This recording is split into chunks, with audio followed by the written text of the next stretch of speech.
80 anos depois do início da Segunda Guerra Mundial, em 1º de setembro de 1939, o mundo parece ter esquecido as lições dos grandes conflitos do século passado.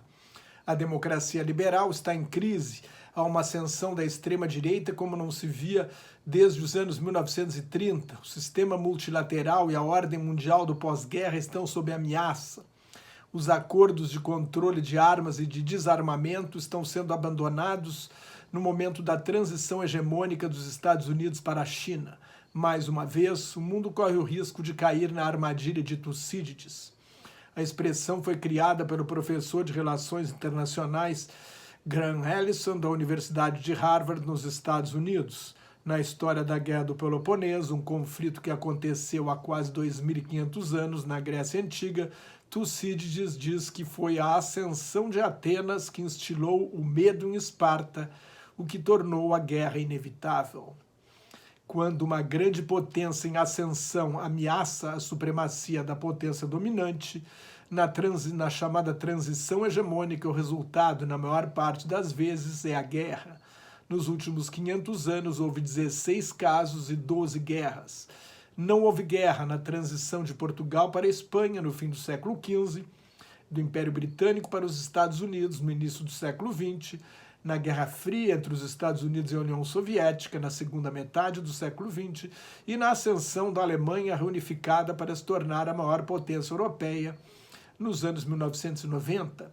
A ascensão da China, um país com 1.387 bilhões de habitantes, é inevitável e irreversível. O sistema internacional precisa acomodar a China e usar as lições do passado para evitar uma guerra nuclear entre as superpotências.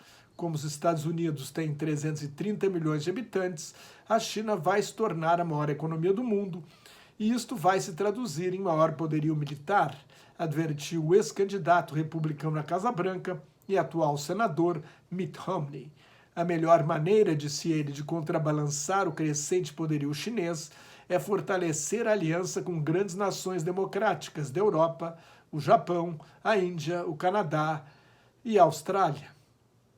Quando os Estados Unidos entraram na Segunda Guerra Mundial com o ataque japonês a Pearl Harbor, no Havaí, em 7 de dezembro de 1941, lançaram em 1º de janeiro de 1942 a Declaração das Nações Unidas, propondo uma ampla aliança para lutar contra o fascismo, o nazismo e o Japão imperial, assinada por 26 países e por todos os outros que se juntaram ao esforço de guerra dos aliados, abre aspas, em defesa da liberdade, da vida, da independência e da liberdade religiosa, para preservar os direitos humanos e a justiça nas suas próprias terras e em outras terras, e que agora estão engajados na luta comum contra forças selvagens e brutais que tentam subjugar o mundo, fecha aspas.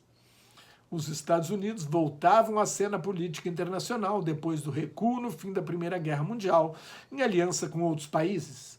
No fim da Segunda Guerra Mundial, por inspiração do presidente Franklin Delano Roosevelt, foi criada a Organização das Nações Unidas, a ONU e todas as suas agências, como o Fundo Monetário Internacional, o Banco Mundial, o Acordo Geral de Tarifas e Comércio, hoje a Organização Mundial do Comércio, a Organização Mundial da Saúde, o Fundo das Nações Unidas para a Infância, o UNICEF, e tantos outros órgãos. Esta ordem mundial do pós-guerra, que bem ou mal ajudou a evitar uma guerra nuclear entre as superpotências durante a Guerra Fria e levou a uma era de grande desenvolvimento econômico e de globalização da economia, está sob ameaça do renascimento de um ultranacionalismo de caráter fascistoide, como os que causaram as guerras mundiais. Nos próprios Estados Unidos, o presidente Donald Trump e uma ala do Partido Republicano investem contra instituições internacionais que veem como limitações ao poderio americano. Justamente no momento em que os Estados Unidos precisam lidar com a ascensão da China, Trump despreza instituições como a Organização Mundial do Comércio, onde poderia se unir aliados para pressionar a China a abrir seu mercado. Trump prefere partir para o bilateralismo, como se os Estados Unidos pudessem impor as condições a todos os outros países do mundo. A China não aceita mais. A visão internacional de Trump é um mundo dividido em esferas de influência das grandes potências militares, os Estados Unidos, a China e a Rússia.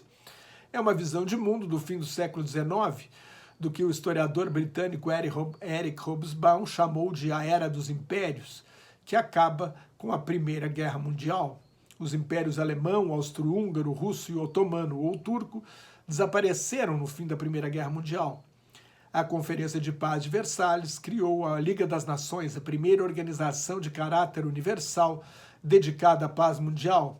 A Liga das Nações fracassou ao não conseguir evitar a Segunda Guerra Mundial, o que levou à criação da ONU com um Conselho de Segurança formado pelas grandes potências vencedoras da guerra, que teriam um cargo de defender a paz mundial. Trump só dá valor às organizações internacionais como instrumentos para exercer o poder dos Estados Unidos. É contra a União Europeia, que vê como uma ameaça ao poderio americano, e o próprio conceito de soberania nacional da extrema-direita em ascensão. Este fenômeno, esta ascensão da extrema-direita, é resultado do descrédito da democracia liberal, que nos últimos 40 anos praticamente não conseguiu elevar a renda das classes médias nos chamados países do Ocidente. Com a queda do Muro de Berlim em 1989 e o fim da União Soviética em 1991, acabou o comunismo e o sonho de uma sociedade igualitária. Sob pressão da globalização econômica e da ascensão da Ásia, há uma erosão da social-democracia europeia. E o neoliberalismo econômico levou à grande recessão de 2008 e 2009, quando os países ricos, os estados nacionais, mobilizaram 5 trilhões de dólares para salvar o sistema financeiro internacional, para salvar o mercado. O resultado político da pior crise econômica desde a Grande Depressão de 1929 a 1939 é esta ascensão da extrema-direita, como não se via desde os anos 30 do século passado. Com o fim da Guerra Fria, o grande dilema político hoje é entre autoritarismo e liberdade. Este nacionalismo exacerbado é o mesmo que causou 2 guerras mundiais que arrasaram a Europa e acabaram com 5 séculos de domínio europeu sobre o mundo. Este ultranacionalismo está na Rússia de Vladimir Putin, que ascendeu em 1999, depois de uma década de liberalismo selvagem, com o fim do comunismo. Nos Estados Unidos, onde Putin ajudou a eleger Donald Trump, um protecionista e nacionalista, ameaça a própria liderança americana sobre o mundo. No Reino Unido, o primeiro-ministro Boris Johnson acaba de suspender o parlamento britânico para tirar o país da União Europeia sem nenhum acordo. Na França, a neofascista Frente Nacional, hoje reunião nacional de Marine Le Pen, chegou ao segundo turno pela segunda vez em 2017 e obteve 34% dos votos. Na Itália, a antiga Liga Norte, hoje Liga, liderada pelo neofascista Matteo Salvini, que não comemora a derrota do fascismo na Segunda Guerra Mundial, foi o partido mais votado nas eleições para o Parlamento Europeu em maio. Talvez chegasse ao poder se houvesse eleições agora. Viktor Orbán na Hungria, os irmãos Kaczynski na Polônia, Recep Tayyip Erdogan na Turquia e Rodrigo Duterte nas Filipinas são outros exemplos dessa democracia iliberal, marcada pelo populismo demagógico, a manipulação das informações nas redes sociais, o ataque às instituições da democracia representativa, a liberdade de imprensa, a cultura e as artes, e um nacionalismo extremado. Nesta época de transição hegemônica e de duelo entre autoritarismo e democracia, a superpotência ascendente, a China, é uma ditadura do Partido Comunista.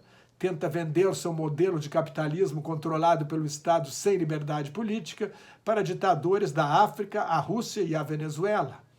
Na Guerra Fria, a democracia e o capitalismo liberal se mostraram superiores. Agora, o desafio chinês está aí. Com o fim do Tratado sobre Forças Nucleares Intermediárias e a expectativa de que o novo Tratado de Redução de Armas Estratégicas caduque em 2021, os principais acordos de desarmamento e controle de armas da Guerra Fria estão sendo abandonados. Os Estados Unidos gostariam de renegociar com a China e a Rússia, mas Estados Unidos e Rússia, as grandes potências da Guerra Fria, não vão dar paridade à China e a China não vai aceitar uma posição de inferioridade. Uma guerra nuclear entre superpotências é uma loucura total e completa, mas o risco hoje é o maior desde o degelo na Guerra Fria.